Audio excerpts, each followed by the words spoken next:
Here we go. Nobody prepares you for the part of the seasons of your life where there is a breaking and God has to restore you. Let me tell you about mine. My name is Jaya Clark, and I've been a military spouse for over 12 years, but that doesn't really make my story. My story starts all the way back as a child when I dealt with feeling like I was not enough. Now, once that sets in as a child, going through a divorced household, you end up feeling needy. You end up feeling like you're not enough. You end up feeling these emotions of being a burden.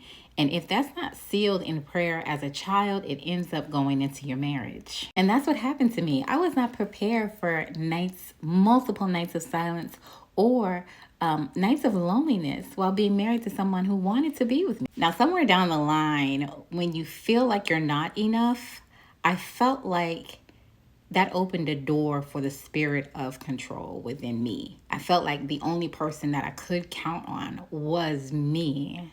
And then we just had this little small baby that is also a part of this story. And I really could not see God's hand in this situation at the moment. All I could see was that I had to make things happen for myself or it would never happen. I began to wear my independence like armor, but it was not the full armor of God. This armor was hiding everything. It was hiding a mask. And that mask, that was not the helmet of salvation, okay? It was a mask of resentment. It was a mask of disappointment. It was a mask of sadness and sorrow, long suffering, all covered up and worn with a smile. But one night on a tear-stained pillow, I can smile about this now, but listen, I was crying, I was in my prayers, and I heard the Lord say, "Daughter, I have never abandoned you." And I was with you in all of those silent nights. All you needed to do was call for my name. That voice of reassurance and comfort, it just really broke me in that moment.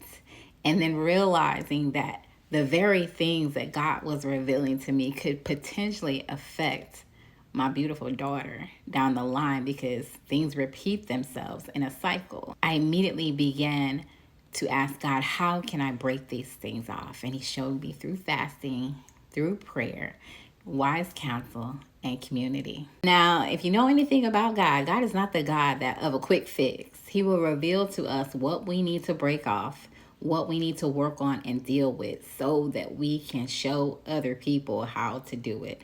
So in that moment, I began to break off resentment, control, perfectionism, pride, abandonment, a lot of things that were really hiding in my soul. And the Lord began to restore my soul in that process. No longer was I holding on to unforgiveness and emotions. I was releasing people. I was releasing feelings. I was releasing things that no longer served me, but was trying to hold up space in my heart. And I needed that space for the people who loved me. I needed that space for the answered prayers that I was sitting in. God does not equip us with the full armor of God for us not to use it. So when I come on these social media streets, I come on here not to talk about surviving military spouse life, because I did that, thank God.